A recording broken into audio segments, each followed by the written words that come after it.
So there was a young lady who asked me a question. She said, if you reap what you sow, why do bad things happen to good people? So, I could tell that she had some pretty particular things in mind, but generally it was still a very sharp question. So, there's an easy way to answer it, and then there's a more involved way to answer it. So we can do both. So, thinking of more involved, you got two very broad, very general kind of notions. So we'll need to separate them, kind of talk about them independently, and then think about them being put together, because I can imagine, given how she asked the question, that she was thinking that there was a contradiction somewhere, or at least that it felt like a contradiction. And so part of kind of getting to the bottom of whether that's, a contradiction or not, or in what way could we think about it such that it's not a contradiction, involves some explanation. So let's start with reaping and sowing. Right. So one way to understand the notion of reaping and sowing is not thinking in terms of like a cash exchange, like thinking, well, if I want particular good things, then I'll do these particular good things in the hope that this other thing will come. So that's kind of not what I understand to be the spirit behind reaping and sowing. It seems more like what kind of, well, here's a simple way to say it and then build from there. What kind of energy are you putting out into the world? So what kinds of things are you doing? What kinds of interactions are you engaging in? How is it that you make people feel on a continued basis? How do you endeavor to make people feel? And does that, come to fruition and what have you? So in this case of reaping and sowing, it won't be, you could be the most dastardly person and still have good things happen by that person's, definitions of good, so to speak. So what would it mean? Well, it seems like if you live your life in a certain kind of condition, if you create a certain kind of condition around you, people kind of know what to expect whenever you respond in certain ways, whether that be good or bad. Will you be the person who comes in and sucks all the energy out of the room, or will you be the person who comes in and brightens up the room, or what have you? And as you set that pattern, you kind of set that condition. It seems like that condition that is set is the way that things end up coming into you, whether good or bad, or coming to you, so to speak, whether good or bad. And if you are sowing, so to speak, a certain kind of negativity, or positivity, or what have you, then you are setting the condition for that to grow around you, in the people that you interact with, and in the relationships that you end up having. So there's a sense in which, yes, there's reaping and sowing, even though in acute cases it might not match so easily. Okay, so that's the one. So now on the other hand, let's think about why do bad things happen to good people? Well, we first have to think in terms of good and bad being perspectives, and think that you have perspectives depending on the level that you are looking at the issue from.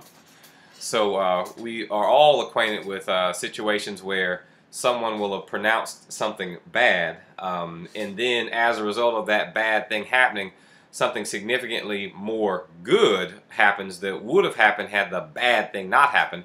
And so then you have to think, all right, well, how bad was the bad thing, and did it play a part in the overall? And if it did play a part in the overall, was it actually good? So instead of talking about good and bad, it gets kind of complex. We can talk about things that you want to have happen and things that you don't want to have happen. And so, so there are people who are good, let's say by our first definition, who have sowed seeds of positivity around them, okay? And so we'll say that this is a good person. And then something bad happens, or something that they did not want to happen happens. So to kind of address that, I'll ask another question. Would you want to be a good person who's incompetent, let's say, or a good person who's dangerously naive, or a good person who cannot get particular tasks or things done? So if you think about most of the training for situations, whether it be, job or even in this, life thing, training. We often have to be in situations that we would not have chosen for ourselves, simply because our perspective wouldn't have allowed us to know how good that path was going to be, or the result, what we were going to have to build in ourselves as a result of the disappointment that we encountered, or what have you.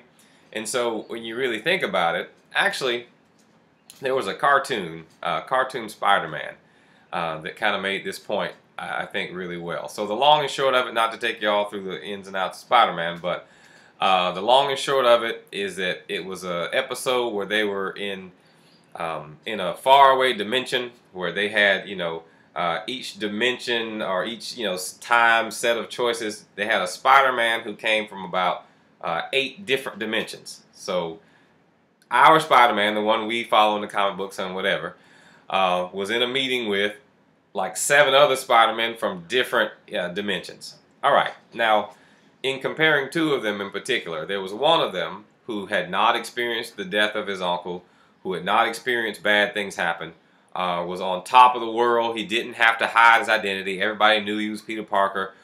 And so, he lived a very, very rock star lifestyle. All right, so that was him.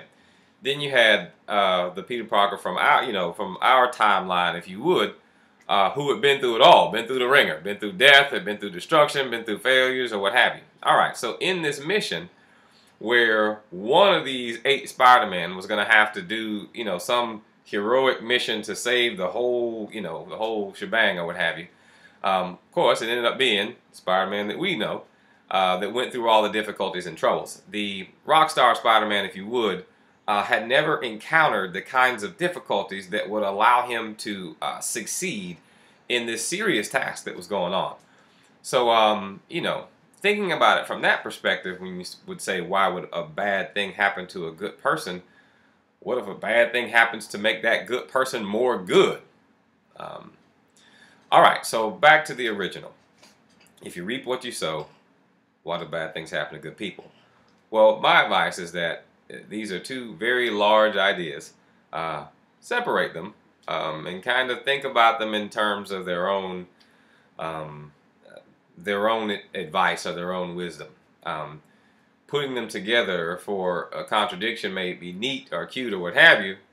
Well, maybe I didn't mean cute, but maybe it's interesting to do that, but not necessarily helpful to do that.